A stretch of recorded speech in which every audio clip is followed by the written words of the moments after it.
Hey guys, welcome to another episode of Cocktail Therapy, the podcast. I am your host, Big Skiers Faith, and I got some very special guests with me on today. They are my homies, my friends, my road dogs for I don't know how long now. Right. The homies. I know I can't carry the one, add the two. It's been a while. Uh, so Cocktail Therapy the podcast is a podcast that delves into different relationships. Over drinks, I ain't make my drink yet. I ain't made my drink yet, but we do it over drinks. And we are going to discuss their relationship and their marriage. They have been married for how long now? 26. 26 years, 27 in December. Yep. 27. Okay, 27 in December. They have been married for 26 years. So first of all, I want you guys to introduce yourselves. I'm Rasheda Pettis. How are you in podcast land? And I am Curtis Pettis. How are you in podcast land? Oh wow. Okay, we can go with that. So the title of this episode is called Committed to Making It Work. I want to start off by like, how did you guys meet? And how did y'all meet, and how did that all come about? He tells the story a little better, but I'll chime in where necessary. Okay, well go ahead, Curtis. Tell the story. I just got back into town from the Navy, moved in Midtown and joined. I enrolled in University of Memphis. I almost said Memphis State, but I enrolled in. Because was it not Memphis State at the time? It was. It had just changed over. It had okay. Like a year or two earlier. Okay. But this was a spring of '97 when I got back home from the Navy, and I moved in with one of my best friends at the time, Dan Schaefer, and name dropping, bam. He's still my best friend. I mean, he's still my guy, you know. But got back in town, enrolled in college, and first day of class, it was a Monday, and it was the chemistry building. I went, sat down in the front of the class, and all of a sudden, like 10 minutes into before the class started, this little pretty girl walks up and sits a seat over from me, and she started flirting with me, and I ignored her. You was he ignored. I'm clutching her pearls. Why? Oh, okay. I ignored her because I was like, this is not the time for that. I'm in school. You know, I think I'm in school. I didn't come there. Not you trying to concentrate. Yeah, I was trying to concentrate. Now, mind you, remember what I said? The class had not started yet. Right. So I guess, you know, pre-class, I was trying to get in my zone, get studious, while this young lady was trying to flirt with me. So by the end of the class... Pause. I was trying to talk to him. You know how somebody give you those one-word answers? Mm-hmm. I was like, no, he didn't. Don't want to talk to me. What? I had to open my little compact, make sure my makeup wasn't messed up, because I'm like, right. I ain't acting funny. But go ahead. Resume. Go ahead. So, once the class ended, we went about our separate ways. And then it was a Monday, Wednesday, Friday class. Mm-hmm. So, Wednesday came up, and I didn't see her. Mm-hmm. And I was looking all around for her. Looking for me. So, wait, hold on. You ignored her, but you was looking for her? Yeah. I had dropped okay. I had dropped the class because I realized I was in the wrong class. So I didn't want to just get up in my class because that's embarrassing. So I waited till class was over and dropped it. So he didn't see me Wednesday. And now, I didn't know that. Now he looking for a sister. Go ahead. Now he looking. Okay. All right. I mean, brother admits what he's wrong. I was wrong. But I mean, it wouldn't have changed the thing. I still love it the way it happened. But I went looking for her on Wednesday, and then we went into class. I didn't find her. It's like, well, maybe she just took off today. And Friday came. I was thinking about her all Wednesday and Thursday. Friday came, and she wasn't in the class.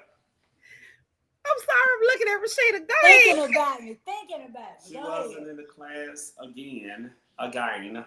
And I started looking for her, and I even went and asked the teacher if he had seen her.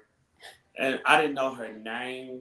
I just knew that she, out of the 200 kids that was in that chemistry class, that she was the prettiest thing I had ever seen in my life. So how the teacher gonna know? He don't even know my name. He had to So, tell teacher my name. so a little backstory.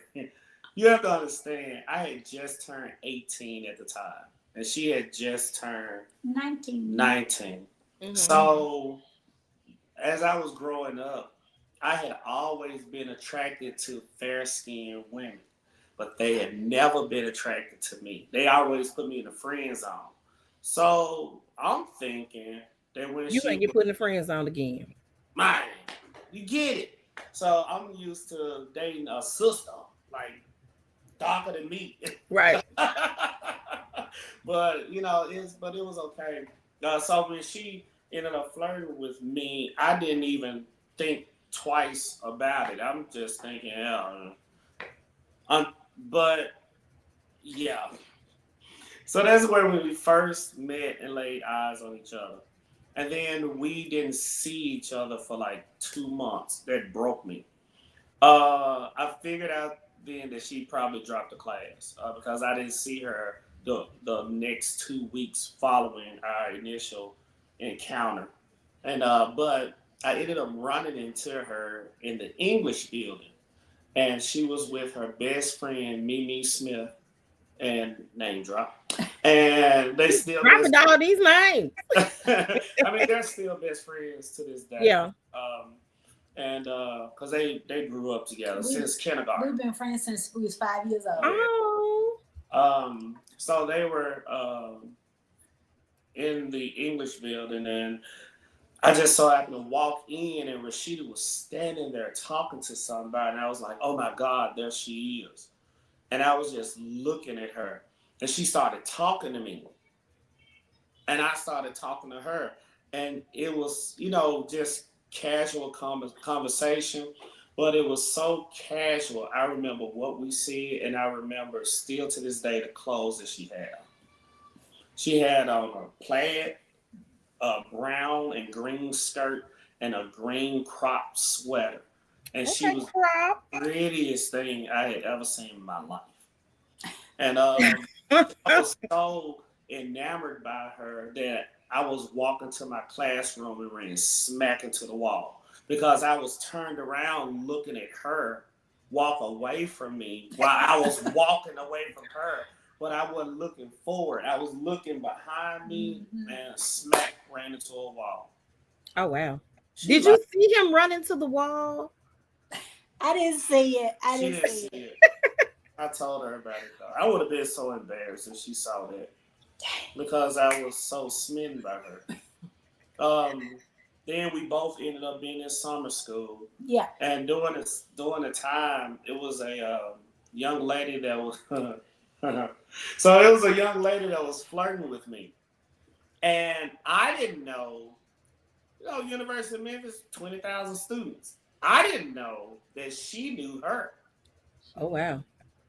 Cause she She was actually, interested in me, but she was interested in me. yes. So when we just gonna say her nickname. When Kay said that she was interested in me, my wife was like, and he picked you over me type of thing. So now we're seeing each other during the summer, and it's like, hey, I was what I I do to was you? very rude She was because nasty to let me. me say this. Not that I was vain when I was in school, but I was cute, baby. And I was like, you weren't. You this weren't. girl She wasn't was vain. heavy and she was not cute. Now it's different you heavy and you cute. She was not cute at all. She ain't had nothing going on for herself. What she Okay, said. got you. What you said. Oh God. And she was just telling me like, he came over to the house and da da da da. And I'm thinking, he want to talk to you over me? Like, really? And I did go over to the house, but it was with her friend, and the boyfriend. Like it was It like was a double date, Curtis. Right, Then but if she that was the didn't case, tell that's me a that. double date. He What? didn't tell me that because we had saw him walking one day, and I was like, I said I was trying to holler at him, and he didn't want to talk to me. She was like, girl, he done came over my house. I'm looking like, what? So, pardon my faces. I speak with my face. It's fine. But It's I was fine. like, are you serious? And she just giving me all of it. So when I would see him, I'd be like, he'd be like, hey. I'd be like, hey.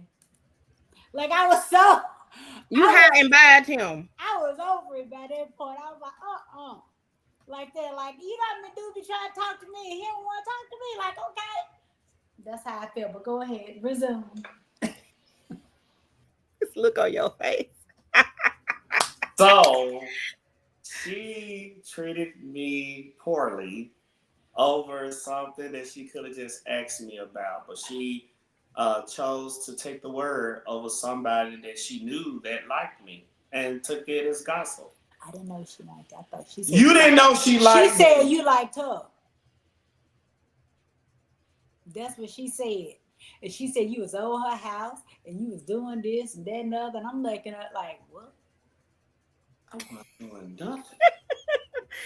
Okay, y'all are killing me. Anyway, Okay. so once we got past the summer, she ended up work study. So we had work study when we were in school. At Richardson Towers. So my work study was at Skates Hall, and her work study was in Richardson Towers on the guy's side. Where we stayed. So when I decided to move out of my best friend's house into the dorm, lo and behold, who do I see at the desk? On the guy's side, she had like 10 guys around her at the desk just talking to her. They was trying to holler, wasn't it? Like, baby. Rasheda, like, I wasn't the only one smitten by her. But it was a lot of guys around the desk talking to her. And she was, she 19. She flirted. They flirted with her. She flirted with her back and stuff like that. And I'm just standing there looking because I'm really plotting. So this is what I did. Okay, plotting. I said, You had a okay, plan. I had a plan. So I see she work on the guy's side. So what I'm going to do is I'm going to look and observe everything that she don't like, and I'm gonna give her what she wants. So all the guys that were talking to her, and it was that she was basically showing off. I just saw what she didn't like in them, and because I had to. I mean, I'm thinking about it, I'm 18. I'm still learning how to be a gentleman. Right. Um, they were displaying characteristics that I thought was like unsavory, to say the least. And so it came the time for me to finally. I let whoever. I mean, she her own woman. I let whoever wanted to try to talk to her, flirt with her and everything. And I just observed. And I walked up to her, and one of the first things I said to her was, "Hi, how are you doing? Do you need anything from me? Because I see you're stuck down here at this desk." Yeah. I was like, oh, that's so sweet. I was like, what did I ask you for? I think I asked you for like something to drink. Yep. And you went and got me something to drink. I don't remember what it was. I don't remember what it was. I just remembered I won. Oh, he said he said I won. Claim victory. Because at least she was talking to me. Over the summer, she had stopped talking to me. And so at least she was talking to me again. And every night, since that first encounter, we've been together ever since. Yep. We that was in September. We started dating in October. I proposed to her in November, and we were married by December. Yes. Of the same, all of this happened in the same. All the same. Yeah. I got you. And Yeah. what set him apart to me was like when I be stuck at that desk, because sometimes I work a double. So I work not only from 9 to 12, then I work from 12 to 3 a.m. Yeah. And he would be stay down there with me from 9 until 3 a.m. And he would just stand there, he would talk to me, and we would just have such good conversation. It made the time pass. I look and be like, it's 3, oh my goodness, because it was just so natural. Like, it just felt like we were connected. And then we started missing each other. Like when she would get off, we would go back to our rooms, and sometimes we wouldn't even go to sleep. We would call each other And still and talk. still talk until we fall asleep on the phone. Right. I woke up a few times with phone prints on the side of my head and everything. So it's but we've been inseparable ever since. It's like, but the scary part about that, would I have my daughter do it? Hell no. Our daughter's 20 years old. Y'all said no, absolutely No, not. if she goes, Daddy, I'm getting married next month. I'm be like, no, So you You know right. what? So let's talk about that, because I think I remember when we discussed this, y'all had some naysayers. Oh, Within that time frame. So what did that look like for you guys? Were there some people that weren't invited to the wedding because they didn't wanna, they didn't think this was a good idea? Like, our families, they look after our best interest because they only know, my parents and my siblings and my cousins only knew me, right, and her family only knew her. So they didn't know me, and my family didn't know her. It went from uh, me inviting her to my niece's first birthday party to the next month. I'm like, Mom, here's a wedding invitation. It was okay. So what your mama say when she got this wedding invitation? she was was not feeling it. no, that's not true. That's not true. She was feeling it. She was like, boy, what you talking about? I just met the girl. That's all she could say. I just met the girl. But if that's what you want to do, then I'm. If that's what you want to do, I'm fine with it. My dad was like, "All right, let's go. I'll make sure that I'm there.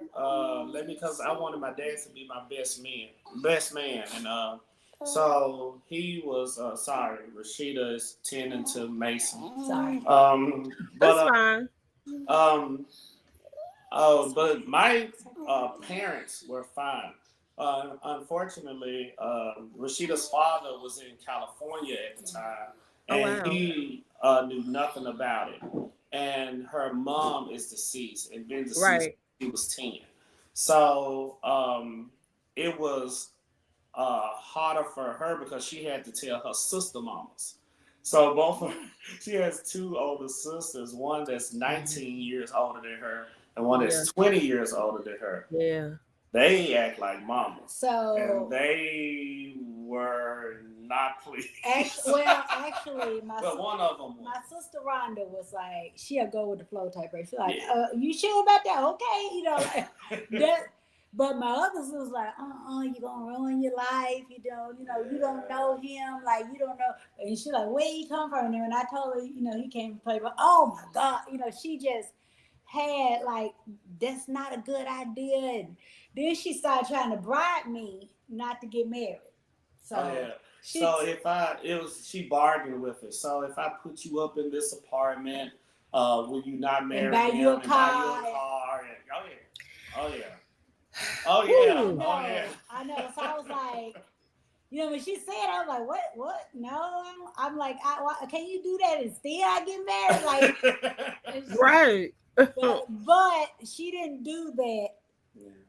But I will say this: once I did get her to understand that I really truly love this guy, like this is my soulmate. Like we Right. laid on the floor in our first apartment for 2 weeks in the wintertime without no electricity.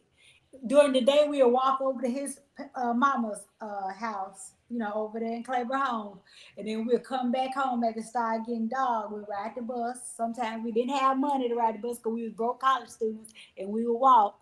But that wasn't the best area. We stayed off of Peabody. Yeah. 947 Peabody number 947 Peabody number 8, baby. That was our partner over there. And we'll walk and go lay down on that cold floor. We didn't even have no furniture. But it was ours. But it was ours, and I loved him, and I was willing to do it. But my sister, she did come through, and she paid our rent up for 6 months. So whatever, sweet of her. If you ever after trying to bribe, is that the one that tried to bribe you? Yeah. Okay. So if you ever hear, like my wife say, well, honey, I love my baby to the word and back. I sleep on a cardboard box with him. Hell, we were down there. Like when we first started, the only thing we had was an apartment and the clothes on our back. Because we had to, how we got the apartment is we had to move off the door. Yeah. So and we didn't want to separate. So we were gonna get married anyway in December. So we just got an apartment together, and we used credit cards to get this started. Oh yeah, a lot of Subway sandwiches and blood drives. Mm-hmm. Got us some nice credit cards. Right. That's before they taught financial literacy. So baby, because baby, they'll send you a credit card in a minute when you turn 18. Yup. Yeah. So the credit cards help us kind of get started, and then we finally got enough money. We went to Jolly Roy, opened up our first account. Yeah. Got us some furniture. Well, the first furniture and things we got is donations from my sister. Sister Rhonda. Yeah, Sister Rhonda from my church that I was going to at the time, named New Song Baptist Church. It was around the corner actually from the house, from our apartment. Yeah. And then we just grew from there. But it's a I'm sorry. I was talking about her in Marriage Connect group today, and that's still on my mind. How we love. It's just we do. We love it. It is very interesting because before we got in this podcast, we had just had a little kerfluffle, but now y'all stuff don't be about nothing though. Right. Y'all be like, I remember y'all was talking about the car. You called me about the car insurance and the car wreck, and he was like, "I told you da da da." I said, "Well, Rasheda, did you do such a?" But I did. But I was like, Rasheda, you right, friend. Y'all be arguing about nothing. When I'm wrong, I can admit when I'm wrong. So. You will. And you will admit when she's right. Like, that's 27. I'm just saying. Yes, ma'am. You are absolutely right. So talk about because I know with couples it's so hard to like through everything, even that start, right? That start was rough. You guys, y'all was in the apartment on the floor so y'all could get the money to do what needed to be done.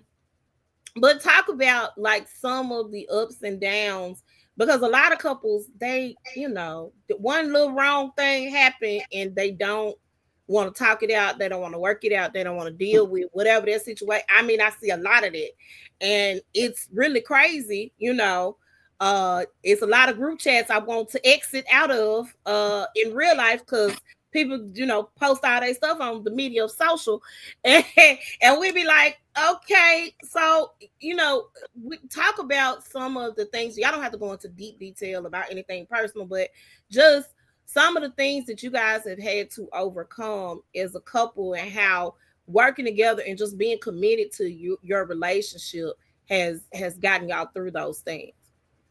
Well, we're open book, so we didn't know each other. That was the first thing. Yeah. Right. I tell people sometimes I could have had AIDS. She could have been crazy. She could have smoked. Like it could have been in a whole. Like when I say it was a blessing that God had her for me. And I mean, when I proposed, think about it. I could have got married to her a year later. 10 years later. Right. If she was for me, she would have been for me anyway. I didn't have to get married to her a month and a half after I met her. Yeah. But I just found that it was the right thing to do. Yeah. So the major thing in the beginning of our marriage, we had to get over. Learn each other. We had to learn each other, get over our pride because we had been children for 18 years. Yes. And now we're both adults. I'm just out of the Navy, and she's just out of the house, out of her sister's house, and living on a dorm. That's our first taste, really, of freedom. So we had to grow to learn each other in there. But on top of that, you deal with lemon cars, payday loans, almost homelessness, the desire to want a baby so bad, trying to finish school. Right. Man, it's just so like we want like every month I bought like of course not every month. Every month, like for the first 5 years of our marriage, every month I bought. And that's because we thought I was pregnant. And well, no, not initially. We thought that she was pregnant right around our marriage. Yeah, right around that time frame. And it turned out that no, it was her not. Her body was giving symptoms of pregnancy, but she wasn't. Yeah, but when we took our actual blood test, that confirmed it, and that was hurtful for him and for me. Oh, so that was one of the things that really, really hurt him. Like he was really crushed by that, and I was too. We both will cry together. All the things. The other thing that we dealt with, and I'm sure she don't mind talking about, is initially his family. Well, not his family. His mother did not like me. But I didn't know. So okay, you didn't know because your mama didn't tell you. Initially, she did. Typically, mamas tell their sons, "I don't like that heifer." I mean, typically they do. Yeah, but I didn't know. But she didn't care for me because I didn't come from where they come from, and I guess she thought maybe I was uppity, but I wasn't. But so that was an issue there, and then of course. We also had different family members, telling us like you're too young, why y'all getting married, just that type of thing. Well, by then it was too late. Right. So the other thing we had to deal with was that I didn't even know what this word meant. She said it like 4 times. Like, what the hell is that? Annulment. What is an annulment? Who kept saying that? I said that because I had to look it up because of the family. Yeah. Oh. So I got a question. How do we get over mom not liking you? So because that's a huge thing, especially with married couples. One parent don't like the spouse or so on and so forth, and it becomes a problem. Sometimes the spouse and the parent just don't like each other. Right. And that's the whole thing. Sometimes the parent puts unnecessary pressure on the spouse, right? Or you're not good enough for my son, or you're not good enough for my daughter. And that's a whole thing. And of course, we see that even played out like on TV and in the movies, how the father like gives the son-in-law a hard time, or vice versa, the mama gives the daughter-in-law a hard time. So how did y'all overcome that particular situation? Well, it was a little different for us because his mother knew that I lost my mother at such a young age. Of course, we had conversations about a sensitive thing for me. So she... And this is like, what, 4 years or so? Yeah, she would play on that and, tell me how much she loved me and, she'd be a mother to me and things like that. And then come to find out, she was talking about me behind my back. And she really didn't care for me. So my aunt, her sister, I was on the phone with her, and she gave me some information. I was talking to her about the relationship. I'm so happy that my mom and my wife have a great relationship.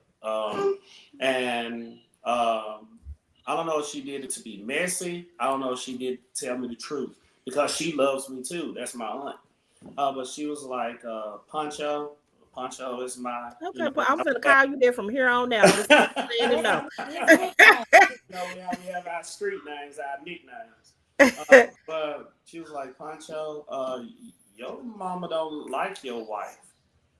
And I was like, hey, what you talking about? Because my mom, and that's she was besides my wife, my mom's my best friend. I told her everything about me. Even my first urges. Like I talked to my mom about everything. So I was like thrown aback, like, nah, it can't be my mom. So she started telling me what my mom had said. And I didn't care about my mom not liking my wife. That was not what concerned me. What Right. concerned me is she called my wife out of her name. Oh. And I was like, oh, okay, well, if that's what she said to you, that's fine. I'll make sure that I address it. Now she let me know this in like April or May Mm-hmm. of 1 year, and I didn't even confront her. Not confront. I don't want to say because it wasn't even confrontation. Right. I went to my mom. It was on my birthday. And I went to her, because I always go to my mom on my birthday. It had been bothering him. We just talk, and conversate, have birthday cake, and we just chill. But this had been bothering me for months, for Right. several months. So I finally had the courage to bring it up. And I was like, Mom, I gotta talk to you about something. And like I kept beating around the bush for like 15 minutes before I even asked her. And then I brought up the situation that I had with her own sister on the phone. And she, instead, what I thought I was going to get, because I am her son, that I thought I was going to get understanding. And like, Right. well, babe, let me talk to you about it. Even if she would have said, there was a private conversation, let me tell you how I really feel about your wife, blah, blah. Right. I would have took that. My mother, and Rasheda was there. My mother actually looked at me and said, "Motherfucker, I can say what the fuck I want to say." Oh She wow. went Ham. off on me. Defensive. She flipped.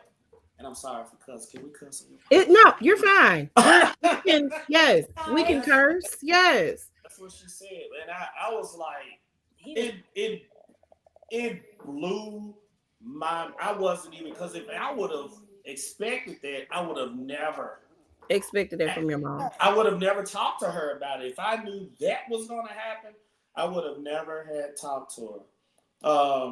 But it's she did that, and what I had to do is at that time, that's where I grew up, and it was like, you know what, you're not going to disrespect my wife.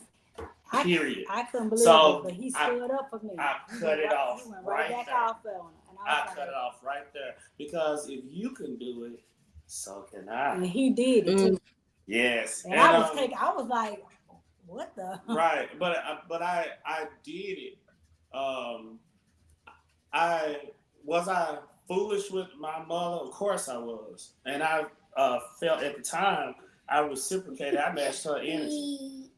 Yet He said, I match energy over here. Yes. matched her energy. You did exactly. And for the sake of my wife, like I cleave to her. Whatever problem that you have with my wife, you could have discussed it with my wife. You didn't have to Right. go and talk to this next step, because if I had gone around the world talking about you and you hear back from me, oh Lord. It'll be a problem. Oh Absolutely. Lord, it'll be Absolutely. eight or nine different problems. But So I think that she didn't say anything because she didn't have a real reason not to like me. I was Right. always very Nice respectful to and her. respectful. Yeah. She, like I said, she played against my emotion and told me how much she loved me and she'd be a mother to me. And Hmm. I felt like, oh, I got a genuine connection with this woman. And then to hear that she really didn't like me, hurt me to my core. I mean, I cried and cried and cried. I cried Oh, for days. wow. And I think that's part of the reason why he's like, I got to address this because Yeah. he saw how hurt I was because it kind of Yeah. made me relive. Like I done lost my mom and this woman told me and something. now this woman that could have potentially been a mother figure to me has rejected me. She still Right.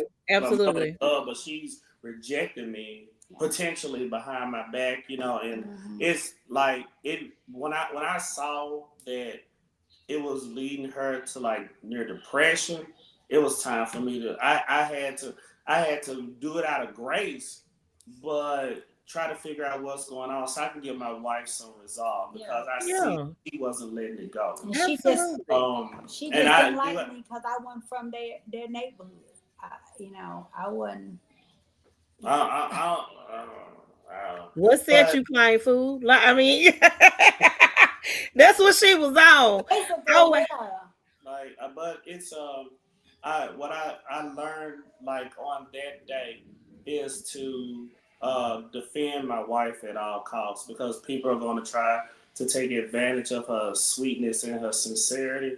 So I'll allow her to be her own woman and take her thing. Uh, and yet I'm going to be her protector. So when if she says Curtis, here I come, and I'm here not. come Poncho. Yeah. Here comes Poncho. I think, and on that day too, my I mean, we were 21, Yeah, 20, young. 22, 23 years old. So like we learned too. That's when she learned like my husband is my husband. He's not the husband of mine and a mama's boy. Right. And he not no Yeah, I no. realize. I had to, and that really helped me concentrate and get to grow in knowing what my wife needed from me as a protector too. Yep, and Yeah. that actually helped me as a wife to realize I can actually just be a woman because this is Yeah. he to protect me. He Yeah. is my protector. He is my provider. He is all the things that it says in the Bible a man should be, as well as so that means I need to do those things it says I should be. Like I should be, subservient to my husband and do these different things. That showed me like, okay, this man is for me 110%. Like even this is mama, and they going back and forth. He They mad going at toe to the energy. toe. They ready to throw Basically, blows. Yeah. basically like for real. So that showed me, and I was like, okay. So So there's a conversation that's been had on the internet, two different conversations that have been birthed out of this. One, the submissive conversation is one that has, because a lot of guys go on this thing, a lot of the relationship experts go on these social media platforms to discuss submission and what it means for a woman to submit, and they want a woman to submit. They want the woman to get in there and cook the meals and wash the clothes and clean the house, and basically they want a servant. That's what I think. I think you want a maid. They want to You serve. want a whole maid out here in these streets because, and if that's who you want, go hire Florence or Jeffrey or one of them folk over there to do that. Because no, that ain't what I'm in my mind. That's not what submission means. And of course, we're up in the church. We know what what the preachers say in the pulpit, but Yeah. people have taken it and made it their own thing. So what is your definition of submission? Man. mhm. So it's a because it's a relationship, it's give and take.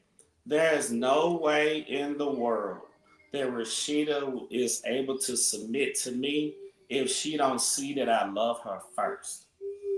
So that's what men have to understand, that love, uh, God didn't die for us. Jesus didn't die for us because he was submitted.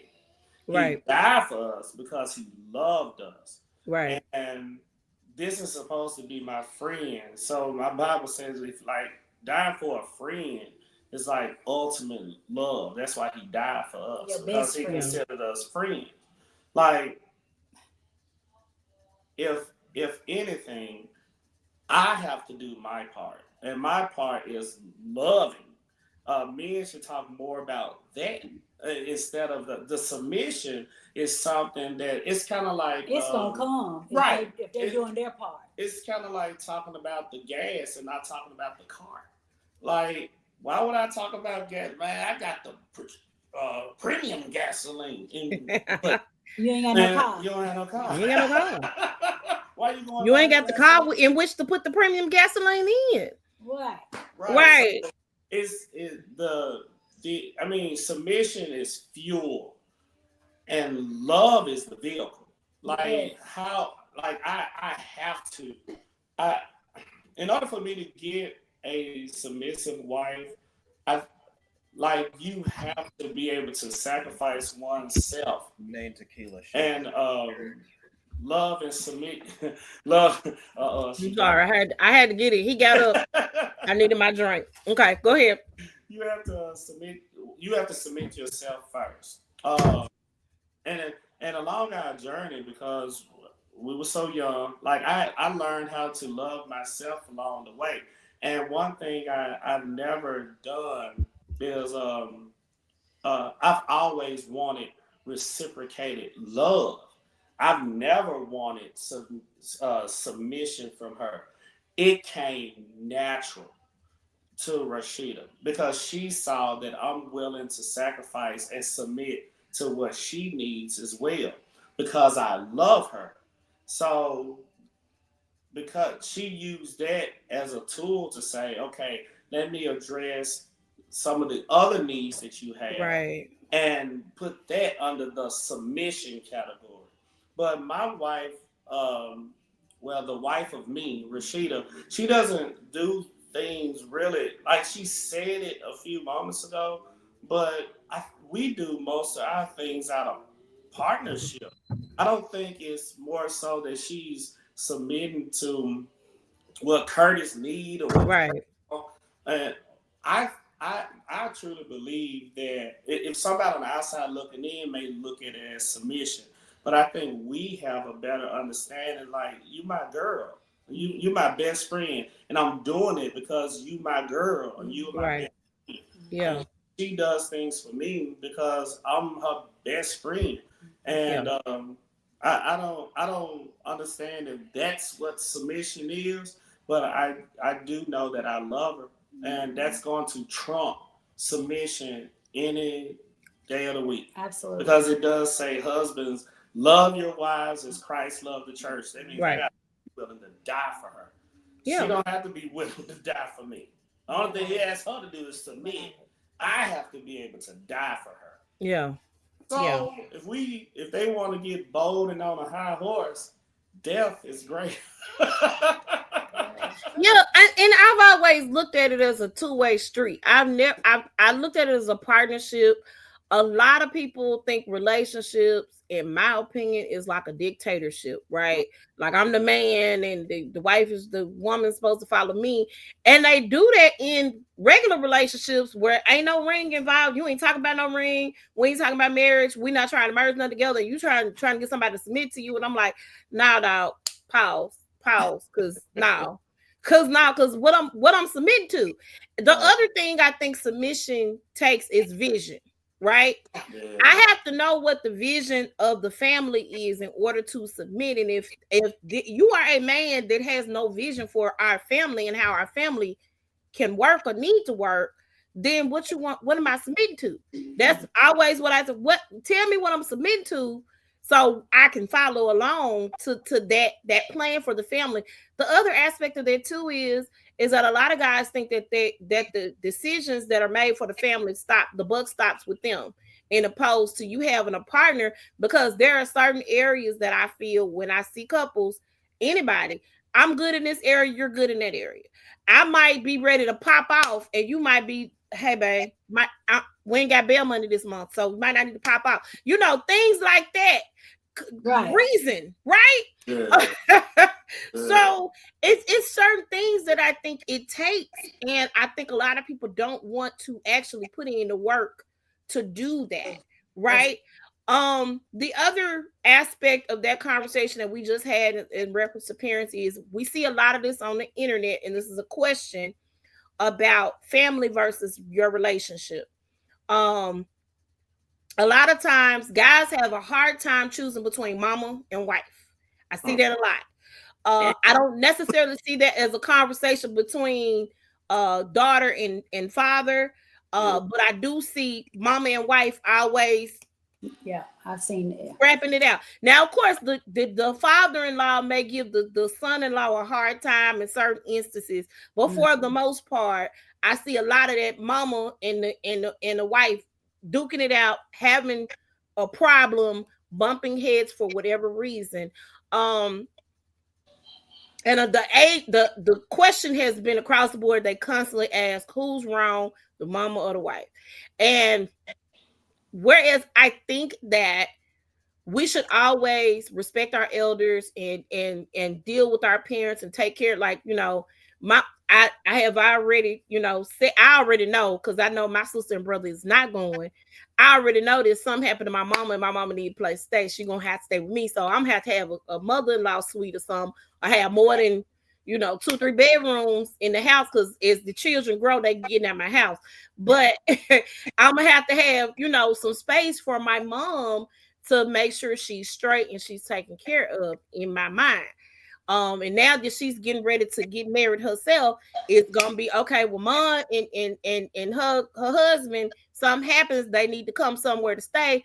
I'm the tribute that has been chosen, because them other two knuckleheads is not going. They not going. So, and I just know that, right? Yeah. But a lot of people don't have that a lot of men I don't see taking their stance and saying, hey mom, you being disrespectful towards my wife. That ain't cool. I'm here to protect her, to lead and guide her, protect her, love her. And what you're doing is hurting her. This is not cool. You don't see a lot of that happening. You don't see a lot of that going on. You see the husband letting the wife and the mama duke it out. You Right. see the husband allowing the mama to disrespect the wife, and in turn the wife turns and matches that energy, instead of deading all of that from jump. Hey, so this disrespect ain't gonna be tolerated. We're not doing this because this is not what we about. So I see a lot of that happening. um and so I applaud you for doing that, because not many men take that stand and say, hey mom, now girl, we're not doing it. Yeah, and I'm truly grateful, honestly, because like you said, you don't really see that, and even like in movies and stuff, it's depicted that way. Yeah, Like you said, the husband kind of step back and let them two go at it yeah, instead of interjecting and say, "Hey, mom, that's not okay for you to talk to her like that. yeah, That's my wife. If you talking to her like that, you basically talking to me like that. yeah, That's disrespectful. We are yeah, one." And that's depicted so much now. I think that it's becoming more of a reality. yeah. So when he did stand up for me that night, I was completely blown away. Like I was like, okay, like okay, I see you. I Yeah, mean, honestly, that was kind of like the veil had been pulled back. Like I was yeah. like, okay, this is my man. Like I already knew he was my man, but like now It's he like really, my really, man, yeah, my man, my man. right. So I was like, okay, I'm being protected. I got my big, okay, and the fact that he would protect me even from his mother, because you don't see that in a lot of men. A lot of men usually will fold when it comes to mama. Yeah. And the fact that he, was matching her energy, like I was kind of like, okay, wow, like this man really loves me enough to respect my honor. So And I do have a question. Curtis, what did that do for you guys' relationship? You and your mom Oh, it's relationship. severed it. Huh? But it's severed it. But what I would have rather had a severed relationship with my mother than my wife. That Right, is right, right, right. that, Because you but got to go home with her. You ain't got to go home with your mama. but so here's the thing. It was severed because at the time it took us like maybe 5 or 6 years. So we were estranged. And I was fine with They it. weren't talking. I promise you, I was. And I hated that. I felt so guilty Yeah. because like I shouldn't have said that I was hurt by it, but I was. No, no. You had every right to feel how you felt. But I understand kind of feeling guilty about it too. But you had every right to feel how you felt. Right. Absolutely. So we were estranged, and I was fine with it, and because I had to I had to learn how to be in a relationship still with Rashida, and if I'm supposed to cleave to her, then why not use that as a vessel? Now, in that time that we were estranged, I did several times try to reach out to my mom and talk Your to her. mom was trying. She wasn't hearing it. She wasn't hearing it. So I Okay. talked to her sensibly about it. I took her out to a few places, like neutral places when I was a kid, when we were kids. When I was a kid, places that, I felt would be more sentimental to her to be able to clear the water, but she wasn't having it. At that So point, I was like, I'm done. And at that point, I think she kind of felt like I did not know this phone was on. Hold on. It's okay. I'm so sick of this. Hold on. I gotta turn this off because folk be calling. I did so good until this point. Okay. All right. point, I think the reason she wasn't having is because she felt like he chose her over me. So let me ask you this, cause I see this a lot too. Was mom a single mama? Yeah. Yeah. Okay. So I see that a lot too. It caused a rift between him and his mom, but we also had a couple of rifts like with his brothers and sisters because they kind of felt a certain way as well because of the rift. And I think a little bit, how like they had kids say, I think they slick blame me, Oh but they wow. because they would say little things and he'd be like on the G about to jump on the O baby. He was on go. What? They would say like little stuff like, a few times you and Jamie got into it. They would say little sly remarks to me and just be mean. Remember my foolishness. Remember my crazy. And he would go off. Don't watch your mouth. And during that time, it had got so bad that they would be like walking on eggshells. They'd be like, Rasheda, how you been? You all right? That's the wrong thing. Because he'd be like there like this, like, dude, say something crazy. Once it was like, give me a reason. Give me a reason. Right. Yeah. So it got to that point, and I just but during that time it was tough for me because I kind of felt like I was the catalyst for their relationship severing, and for his siblings, being upset about it. To be very honest. Again, I like if that's true and that's the case, that's fine. It's you still had the right to feel the way you felt. Absolutely. I mean, she was an adult too. She has a right to say whatever she wanted to say. I just wish that it had not been disrespectful, and that's why I wanted to talk to her about it. Right. And I also wish she had just talked to us. Mm-hmm. And you can't love this side of me and hate this side of me. Right. So there's no way she was gonna love her baby boy and hate his wife. Yeah. Like that wasn't gonna work with me. So either you were gonna have all of me or none of me.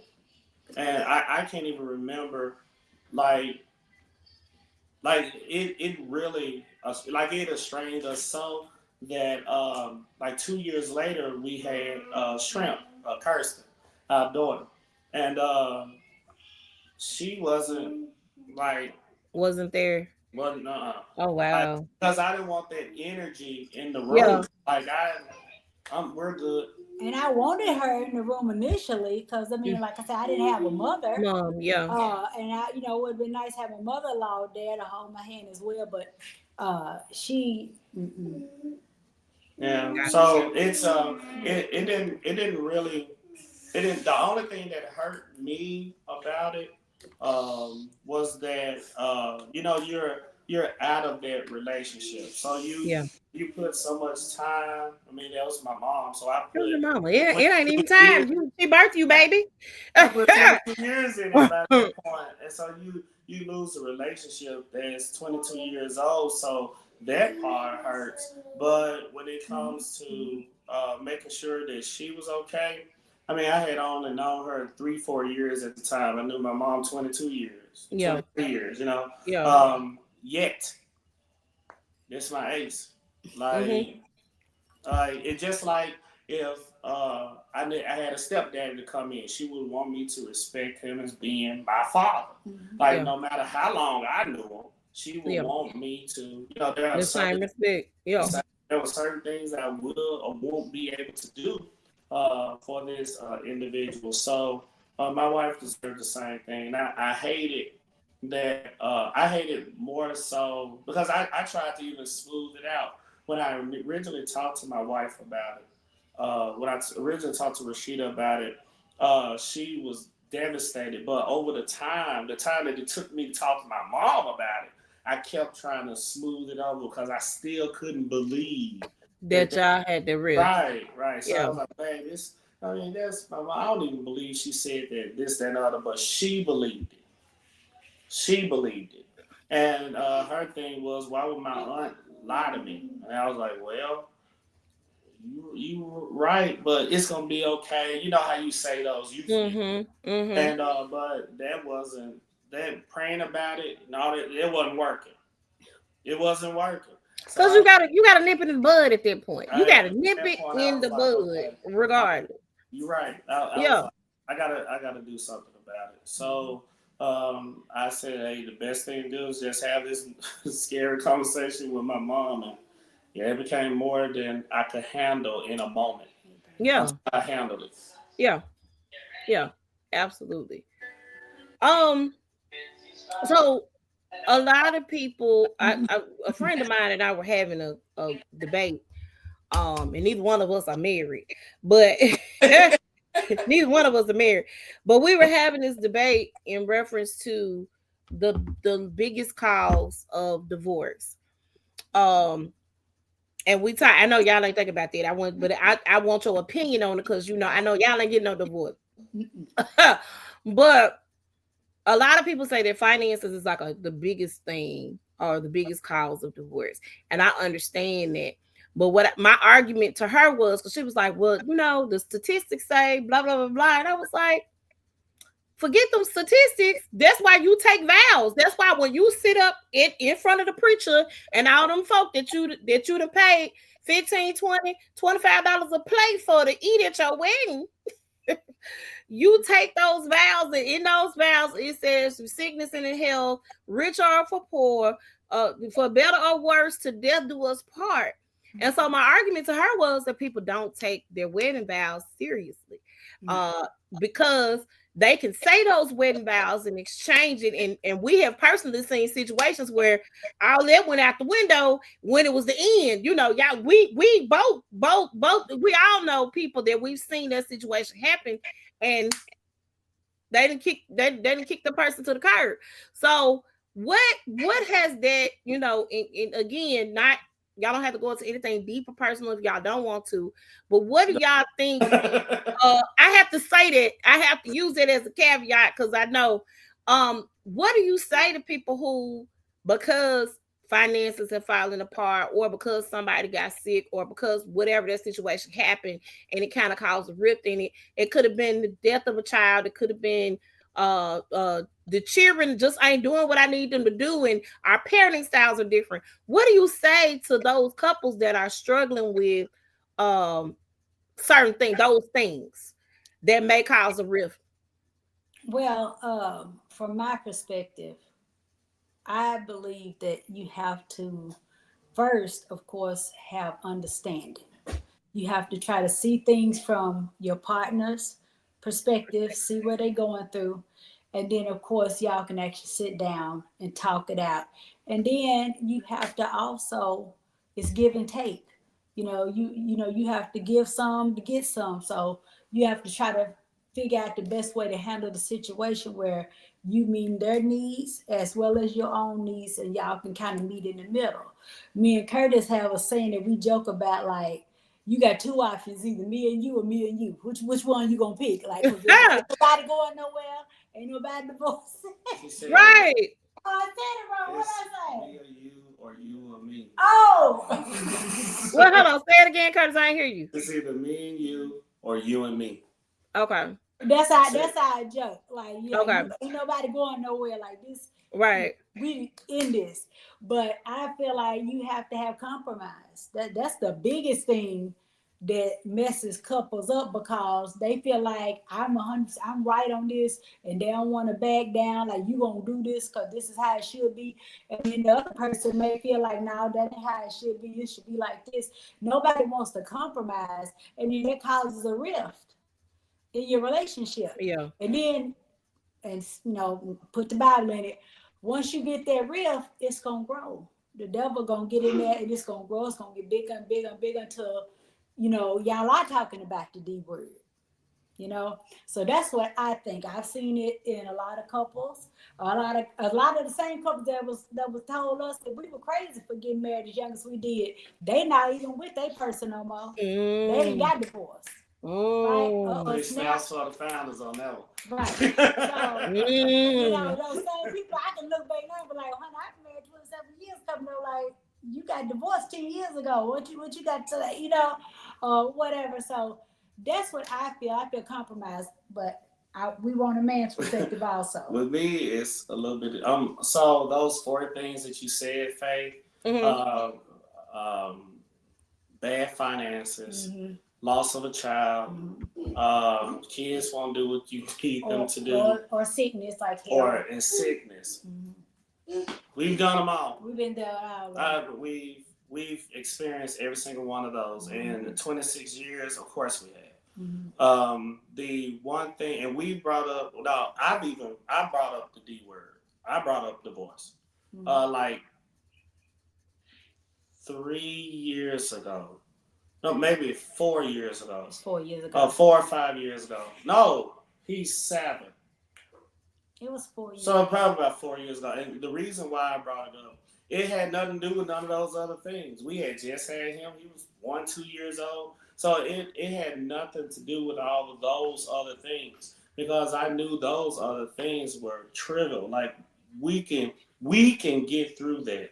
What I couldn't get through was how she made me felt because she was insecure about herself.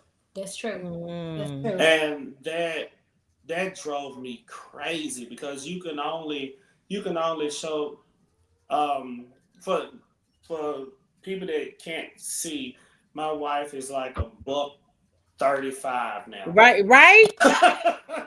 But I'm trying to get there. I'm really, really trying hard. There was one point where my baby was 280, 285. 288. Whatever. Because I didn't care. Anybody that knows me knows I love my wife, a toe jam to a toenail to a hair follicle. Like, I love everything about her. But it's hard for somebody that's already insecure about themselves to feel the same way that, oh God. Now bring it over here. Okay. Okay. Y'all got to see the picture. Y'all see Rasheda? And Rasheda, now I think my friend has always been fine, regardless of what size she is. Right. Rasheda is like fine now. Like, she double fine right now. Yeah.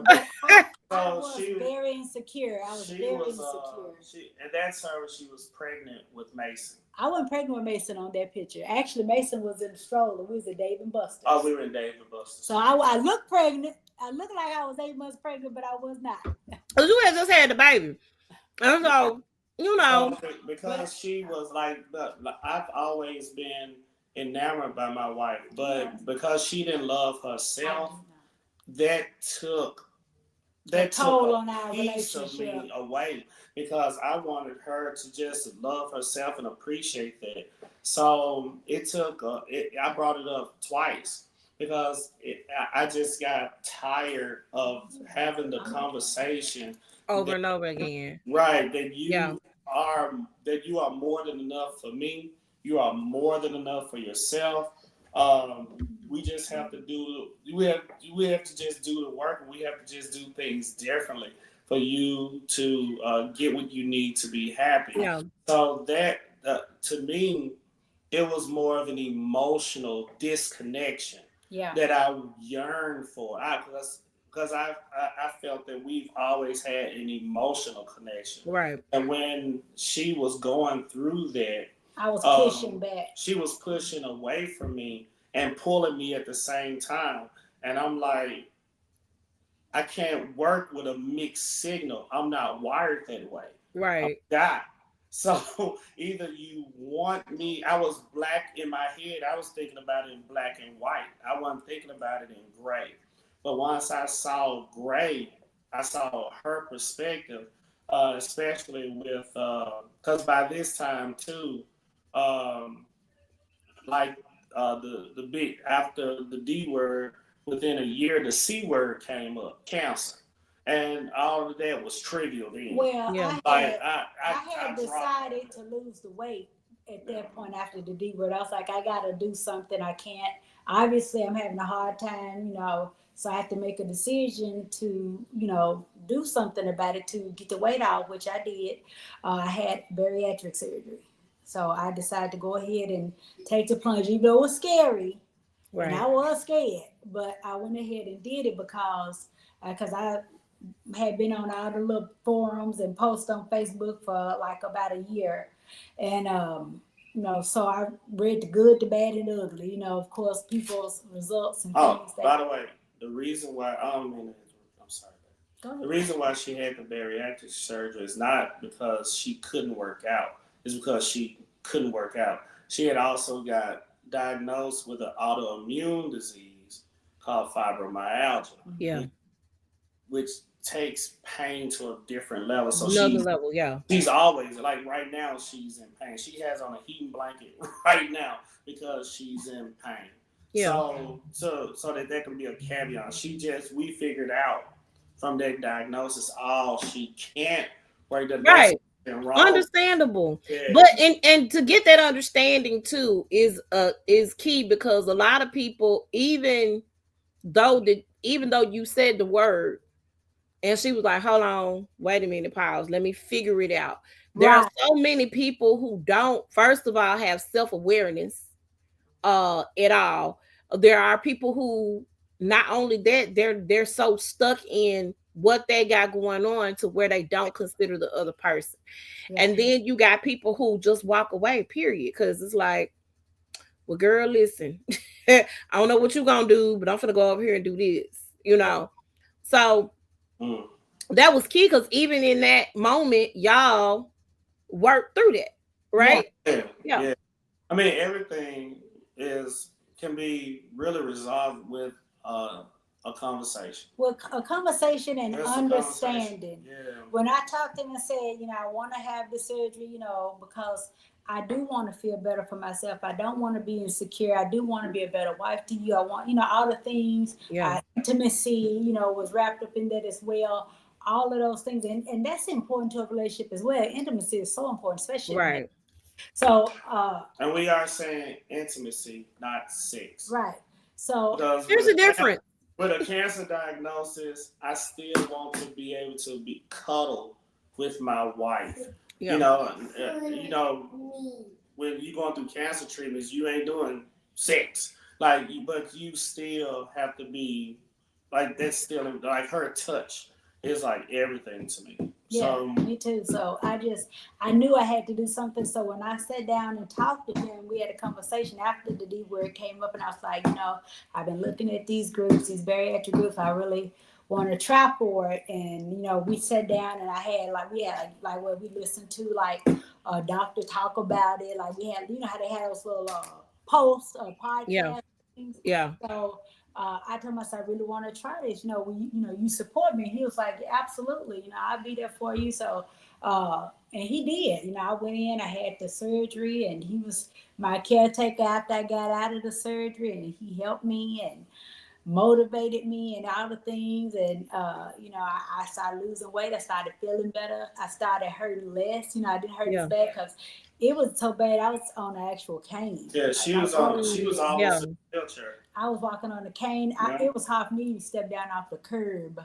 Yeah. So um, I wanted to. I was like, I was just in my early 40s. I was like, I don't want to live the rest of my life like this, Yeah. and it's just getting Yeah. worse year by year. So I did that, and I do feel a lot better. I do still hurt because it is still autoimmune disease, Right. but I feel a lot better. Our connection is a lot better. Yeah, intimacy is a lot better. My only regret is that I didn't do it 10 years sooner. That's my only regret, truly, at this point. I have my ups and down days. Like some days, it's hard for me to eat anything. Like it just because my stomach be upset, I be nauseated all day. Yeah. And some days I'm good. So you have your ups and down days, but I wouldn't trade it for nothing because it has brought me and my husband closer. It has, made me feel better about myself as a woman. As a Yeah. woman, we like to shop, we like to do something. For so many years, I hated shopping. I would sit in the dressing room and cry Mm. because nothing fit right, nothing looked right to me. And, it was like everything I put on, like, why even bother? It looks horrible, that type of thing. And that's what messes with your mind. Mm-hmm. So, I hated shopping, but I wanted to like shopping, as a girl, as, a woman. And, Right. but everything, I love shopping now. Everything fits. Like he'll tell me, baby, you can fit everything in the store. Everything. For so many years we would go in stores and like I couldn't like we went up to like a large X, so I couldn't fit that. I was a 2, 3 X. Honey, when she So became a 10, 12, it was on. I started Of course. everything. Yes. Yes. I was like, you not gonna wear this long. Like we replaced clothes so many times. Now she's in I think she's like a 2, 3. I'm like a 2, 4, and Oh wow. So it's like 135. I can't keep up with her body. She's losing weight. I think she's gonna plateau at like 130. I hope so because I was like, I don't want to get too much smaller. Right. I I'm want used to be able to look. see I all the could buy. bones and stuff. I'm not used to be able to see all that. Yeah. But hopefully that answered the question. Like we have our different reasons. And Faith, you know my heart. Like I'm an atypical guy because I'm logically emotional. And I have emotional intelligence. So when I saw that my wife and I were not mixing emotion, I didn't keep that in.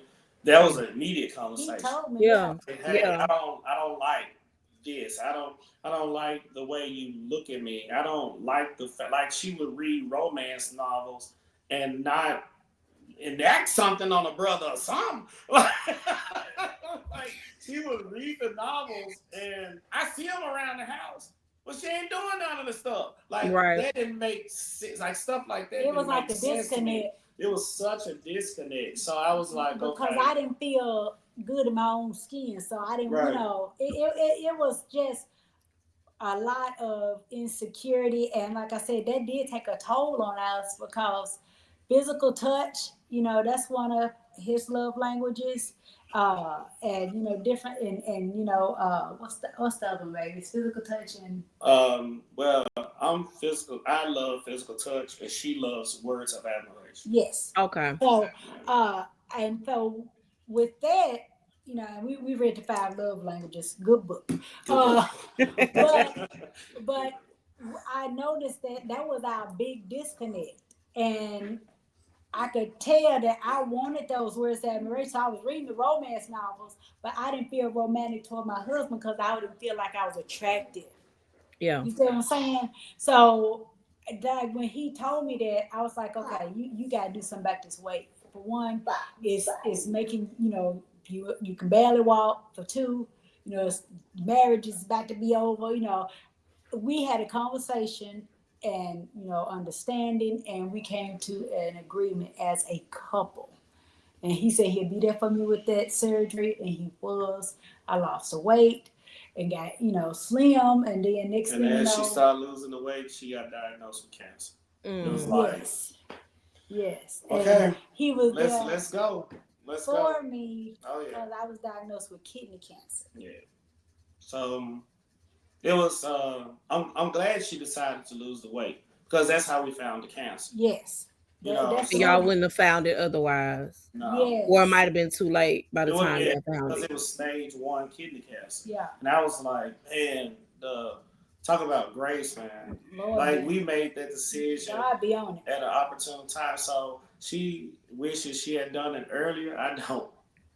Because that cancer probably would have still happened. She would have Yeah. been this tall. We wouldn't have known, you Yeah. know, until she started having complications from it. God does things. He does things It's for a like they reason. say, when he come right on time. Right on time. Yeah. Yeah. Yeah.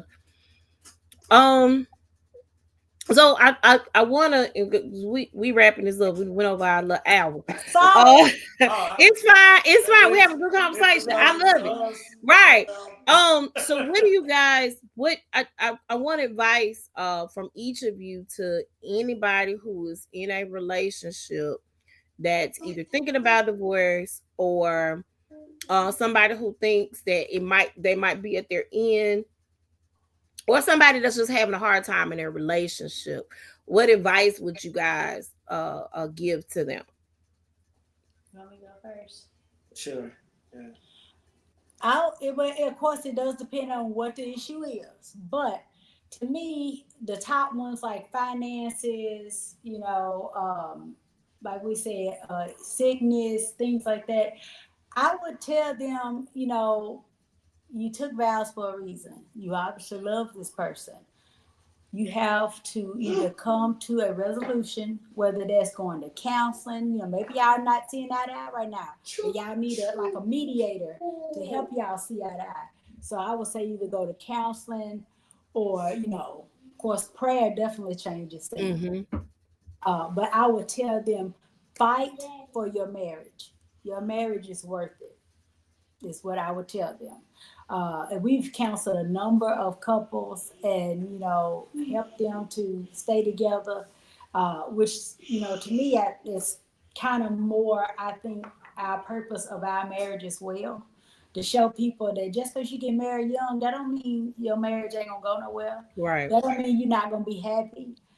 Just because typically they think young people don't know, what it really is, and but we knew we loved each other. We knew that we was 10 toes down, as the young folks say, for each other. So, Standing and on business. right, what you said, standing on business, and one gonna get up off their business, right? You see, like Right. like the preacher say, "To death do us part." Right. So, we knew that at that young of age, at 19 and 20. So I would just tell them, fight for your marriage. You have to fight for your marriage. Absolutely. Yeah. Me, I'm more a cause of it and effect type of person. Um, don't cause ill effect. Like That's easier said than done no, no, sometimes. no, no, no, no, no, no, no, no, no. Just don't do it. So don't cheat. Don't overspend if your spouse don't like to overspend. Don't curse them out if they don't like being cursed out. But what if it's a Don't situation where you lose your job? That can't be healed sometimes. if you lose Well, your no, and I you think also that's something lose y'all your can get over. being. You can get over that. You can get past that. We've had that. When I lost a job, We cut back on lots of stuff.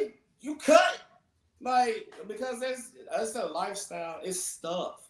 That stuff that I lost, I don't even remember what it was that I lost because I've gained so much since then. Like it's only temporary. But me, if I don't want to, I can't curse at my wife, then expect her not to be hurt, mad, and scared. Yeah. I, Yeah. I can't do that. To me, it's more cause and effect. So Yeah. don't cause things in your relationship that'll give you an ill effect. When Yeah. you should always approach everything, especially this with somebody that's supposed to be your partner, your confidant, your best friend, and your Yeah. lover. Why Yeah. would you don't hurt your boss that way? Sure don't. And we be wanting to cuss them out every day. Every Yeah.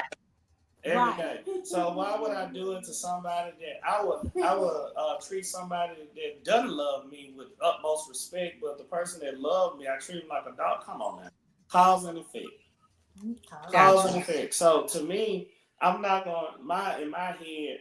She reminds me of it too. Even the little tiff we had before. She has a way of reminding me that she's my friend before I get upset. And it's like, oh, okay, yeah, that's my girl.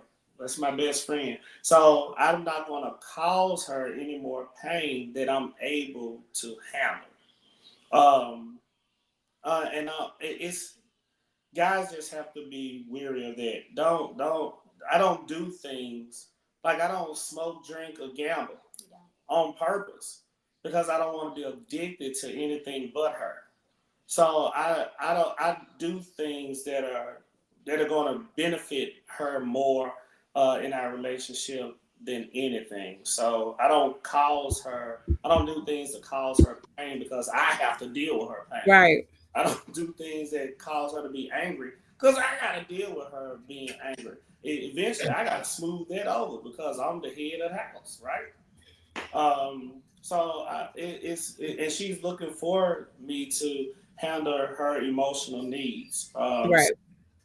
Just don't. If you're not willing to suffer from the effects, don't cause them in the first place. You have to Yeah. have foresight about your significant other and know what makes them tick.